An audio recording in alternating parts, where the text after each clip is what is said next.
ESPN the magazine's Tim Kuhn has done a great job of really bringing out the best of Harper, why he chose Philadelphia, why he turned down $300 million, his seemingly infatuation with our own Mike Trout, why the Phillies, and so much more on the game, pace of play. It is a long-form article that you can really sink your teeth into. Tim Kuhn wrote it for ESPN the magazine, and he joins us now on the Boardwalk Honda hotline as the Phillies getting ready for opening day, March the 28th, by the way. 81 degrees in Clearwater. I'll be there next week. It's supposed to rain.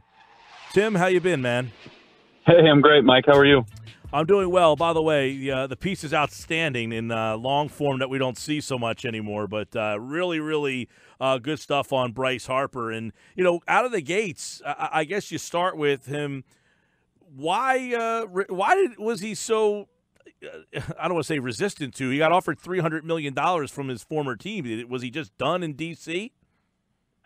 No, I think that it was the sort of the fine print in that deal that really hit him the wrong way and made him wonder if he was really seriously in their plans. You know, he said that 100 of those $300 million was deferred until he was 65 years old, which, you know, I mean, a lot of us can say, oh, well, poor guy's going to have to live on $200 million for the next 40 years. But if someone's going to offer you 330 without deferring it that long, obviously you're going to take that. And I think he felt that the, you know, I'm kind of putting words in his mouth because he didn't say it exactly this way, but I think there's a feeling that what the Nationals did was sort of make a face-saving offer, get it out there in front of everybody as a $300 million offer without any of those other sort of sticky details being revealed until later. So,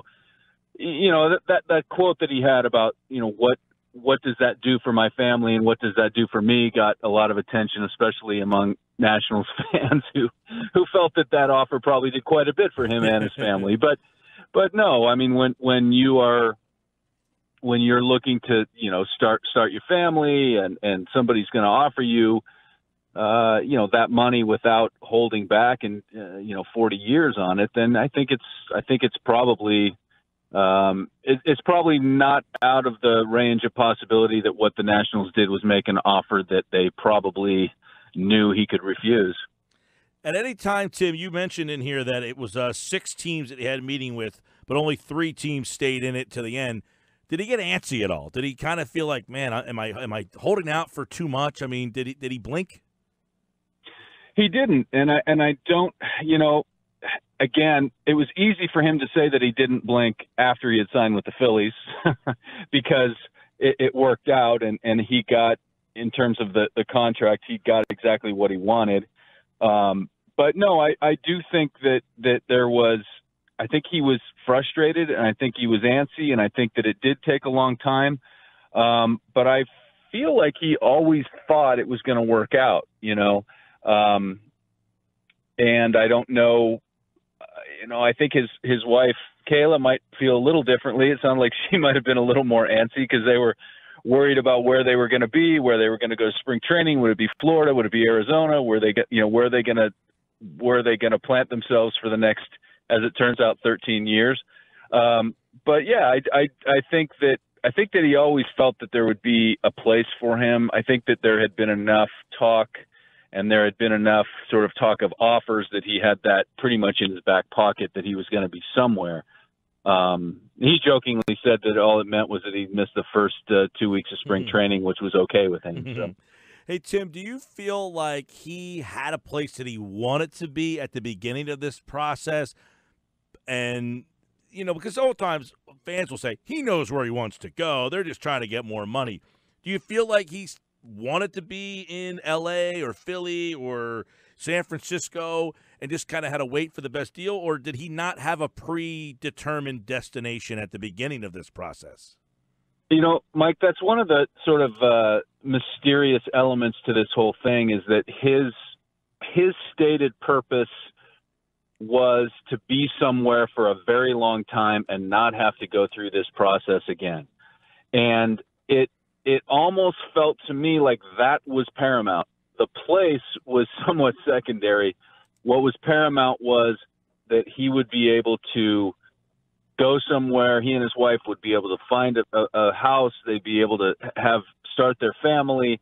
As he says, plant roots and grow my family. And I think that Philadelphia was the place that allowed him to do that. Now, if you ask me if the Dodgers had come in with that same offer, where would he be? I don't know. I mean, I might say L.A. just because I think that he wanted a place to just really be there and know where he was going to be. I think it means a lot to him and his place in the game to be somewhere and have other people come to him. You know, it's sort of, as I write, it's sort of the anti-Kevin Durant idea where he's not going somewhere where there's a ready-made championship. He's going somewhere and trying to be the guy that recruits people and starts something big in Philadelphia. I think it was easier to do in Philly than it would have been in, some other places. I mean, than Chicago White Sox, for instance, or San Francisco. It was the Philly had a better nucleus, that's for sure. Tim Kuhn, ESPN The Magazine, great piece on Bryce Harper. So much to dive into here. How about, you mentioned that Philadelphia has not been good since 2011. He played against them a lot. Any feel about Philly when he, about making the decision? Or was it more, hey, 13 years sounds good? Or were there certain things about Philly that was attractive to him? That ballpark. All you have to do is look at his numbers at Citizens Bank, and you'll see that's a pretty good selling point. And beyond that, I think that John Middleton was a very, very strong voice for the franchise. I think his competitiveness really appealed to Bryce, and I think that his enthusiasm appealed to Bryce. And I think that they connected really well, those two. And Bryce is 26 years old, but he's kind of an old soul. He's kind of been around and in our consciousness for so long that it's not surprising to me that he would connect with an older man who was trying to sell him on this franchise. And I think that was a real solid connection that Bryce made. And I think that along with that, Middleton brought his wife with him, and they kind of talked Bryce's language. They talked about neighborhoods, and they talked about schools and hospitals, and they talked to Kayla and Bryce about the LDS temples and where they could find they could find that, because that's an important part of their life. So I think that Middleton played it really, really well, and I think that he sold Philadelphia, and he's putting together a team that also is very appealing to someone like Bryce. Well, another guy who knows a lot about this area would be Mike Trout, and he has not been shy, Tim, about potentially playing with Trout, it seems, in a couple of years from now. Is that something that he's having fun with? I mean, or is it something that, once he kind of started that, he was like, hey, I've come this far, I might as well keep going?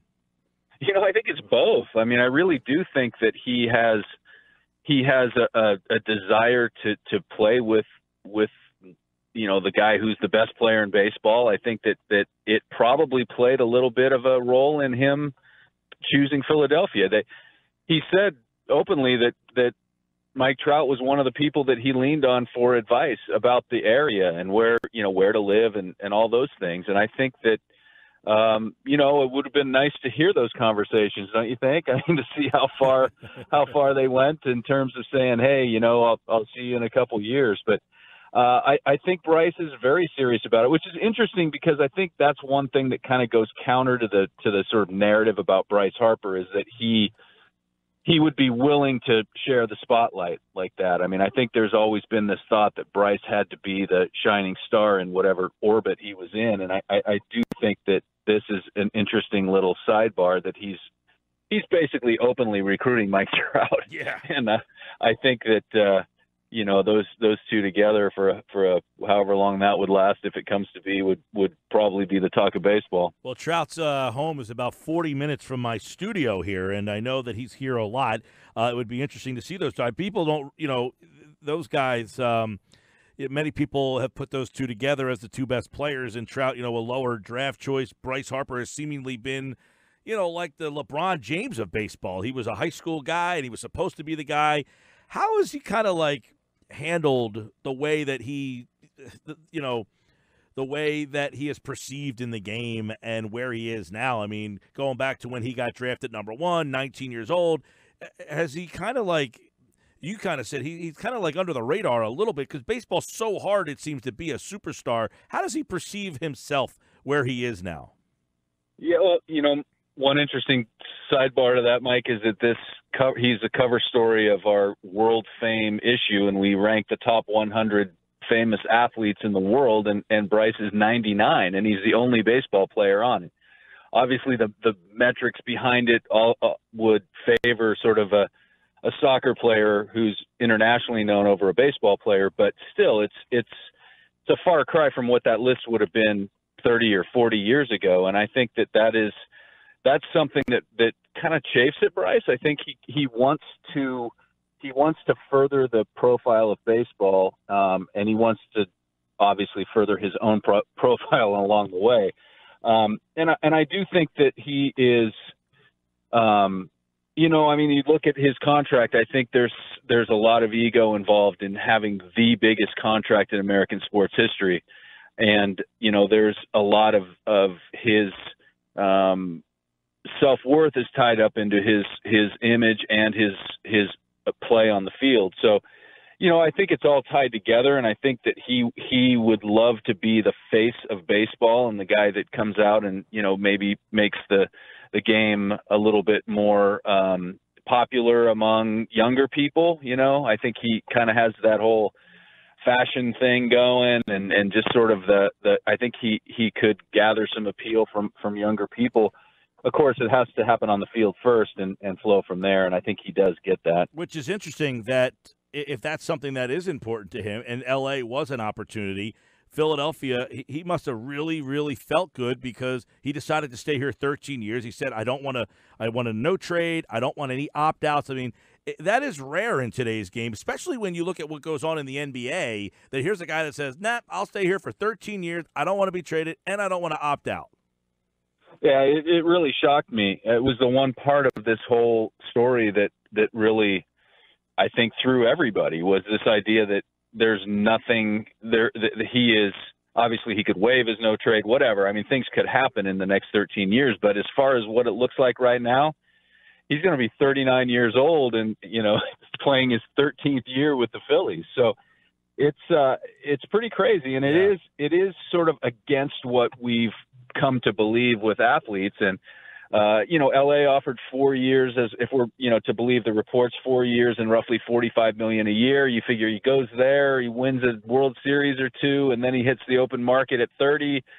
The Dodgers are probably going to be in a position where they'd have to at least make another offer to keep him. So yeah, it was very interesting, and I think it just shows just how much he disliked the whole process, and also he can foresee that maybe in 4 years baseball's even going to be less willing to give big money to a player in his early 30s, and that's another issue, is just the way that free agency and the way that baseball is going with younger players and cheaper contracts. What do you think of the game, where it is, pace of play, shifting, free agency as it stands right now that he just went through?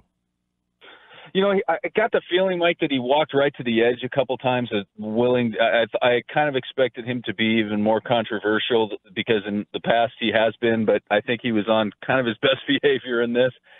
As far as pace of play, he just feels like this is the game that he plays. It's the game that he loves, and he's a traditionalist. He doesn't want to see the game go to pitch clocks. He doesn't want to see, he said that he had been warned many times. He gets, like, every 2 weeks, they'll get a little slip of paper from the league office saying, all the times they violated the pace of play rules, and he said he's never been fined, but he does have a pretty long list of literature telling him that he's been he's violated some rules. But he just says, I mean, he flat out said, if you don't like baseball, don't come to the games, because we're not a timed sport, and we shouldn't be a timed sport. He doesn't like shifts. He thinks that it's okay for you to move guys around within their position. He kind of lamented the idea that you can't teach kids to hit the ball up the middle anymore, because that's not a hit anymore when it used to be. It talks about just hitting a line drive right up the middle that would have been a 2-hop base hit to center field is now a line out or a 1-hop out to the shortstop. So yeah, I think there's he's got thoughts, he's got ideas on things. He doesn't just go out there and play the game. He really does feel that he has a role to play in sort of not dictating, but at least having a voice in where the game goes. And he's very much a traditionalist, which, we'll see whether baseball's powers will stay traditional or whether they will move in different directions. There is plenty more in this ESPN The Magazine piece on Bryce Harper. The author, Tim Kuhn, he was kind enough to join us here, a sit-down with Bryce Harper, who will be right here in Philadelphia for the next 13 seasons. Check it out. ESPN The Magazine has a full look at Bryce Harper. Tim, well done. We appreciate it, pal. Hey, thank you, Mike. Thank you for the kind words. I appreciate that.